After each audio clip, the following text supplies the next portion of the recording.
Hey guys, it's Mr. Schmidt here, and in this video we're going to continue looking at short-run production costs by now modeling or graphing the 7 cost functions of a firm.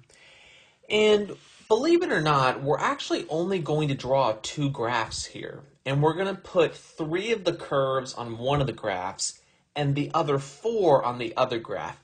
The reason for this is so you can see the relationships that we talked about when calculating the costs, how those relationships show up on a graph.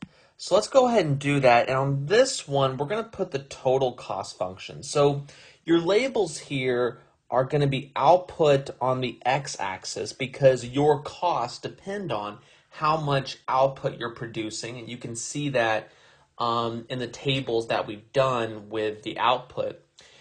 And then, of course, the y-axis would be whatever cost we're talking about here. So we're going to do total fixed, total variable, and total cost. Now, I have seen graphs where they will just put a dollar sign to represent the costs of a firm. I would not do that as of yet. I'll let you do that later, but for now, let's go ahead and list them out. So let's start with total fixed cost, which is probably the easiest of the cost functions. Remember, total fixed costs are the costs of my fixed resources. So it's always the same number no matter how much output I produce. So effectively, it is a perfectly elastic curve, if you want to think of it in terms of elasticity. So it is a horizontal line. Now, the next one I want to do is total variable cost. So for total variable cost, if you're not producing any output, then there is no total variable cost, right? Like if you're not producing anything, you're not hiring any workers, you're not using any tools, so nothing's getting produced. Notice here that total fixed cost still exists even if you're not producing any output because you still have to pay your rent, insurance, etc., even if you're not making anything.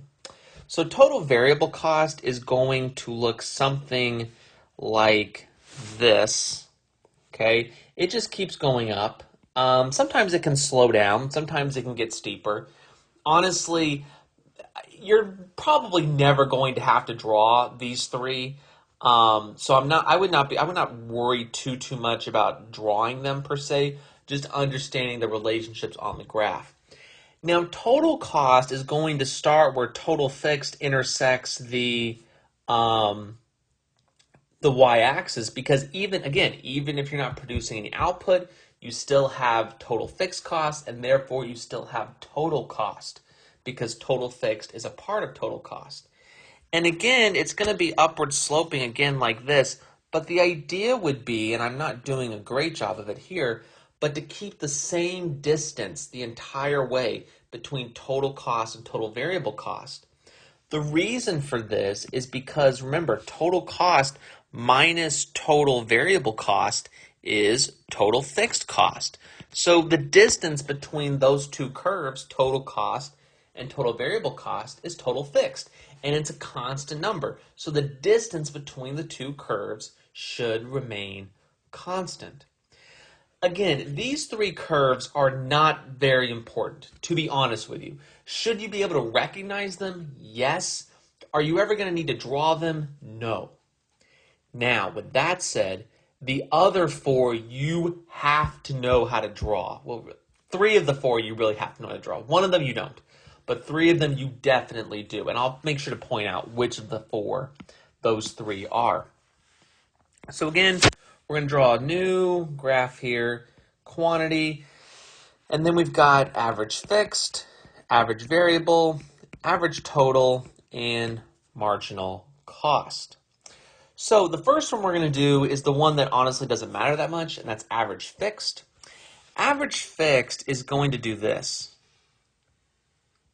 So it's going to get, remember, average fixed is total fixed, a constant number, divided by Q.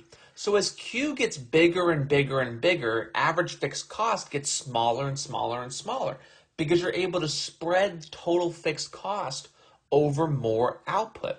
And so average fixed cost starts to get closer and closer and closer to the x-axis, to 0. It's never going to hit 0, but it's going to keep getting closer and closer and closer as you produce more output. Not one that you need to draw, but AP is fond of asking about the shape of it, so knowing the shape is important. The next one I want to do is marginal cost, and the way to remember how to draw it is the Nike swoosh symbol that you see often on clothing, shoes, etc. So it looks something like this. There's marginal cost. And so why does marginal cost look the way it does? The answer is diminishing marginal returns. Because remember, marginal product, and I'm going to go ahead and put it in blue down at the bottom, just the shape of it. Remember, marginal product look like this, right? They're mirror images of each other. Why? Because when marginal product is increasing, you are so productive that your production is outpacing your cost, which is bringing your marginal costs down because you can produce so much and generate so much money off of that product that it's keeping your costs down. But eventually, as diminishing marginal return starts to set in, you're being less and less productive, and your costs at that point are going to start increasing. So the reason marginal cost starts to decrease and then increase, the opposite of marginal product, is because of diminishing marginal returns. So make sure you know that. Next up is average total cost. And so average total cost, I want you to really pay attention to how to draw it, because once you know how to draw it, it becomes easier to do, and you're going to be drawing it a lot as we get into the next couple of units. So what I like to do is wherever I'm going to put average total cost, I like to make a dot, and then I just swing and swing each direction. Just like that. Average total cost, right? So why does it look the way it does? Well, again, think back to average product of labor. Remember, average product of labor, again, it's so weird how this looks, but again, it's a mirror image.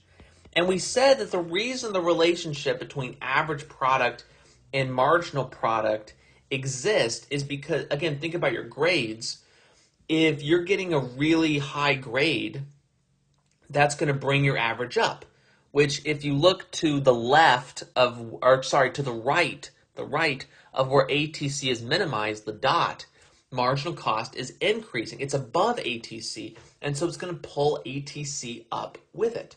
But to the left of the dot, ATC is greater than marginal cost, and so it's pulling the average down, right? Because think of it like your grades. If you get a bad grade, it pulls your average down. A good grade pulls the average up, right? So when ATC intersects marginal cost, it is minimized.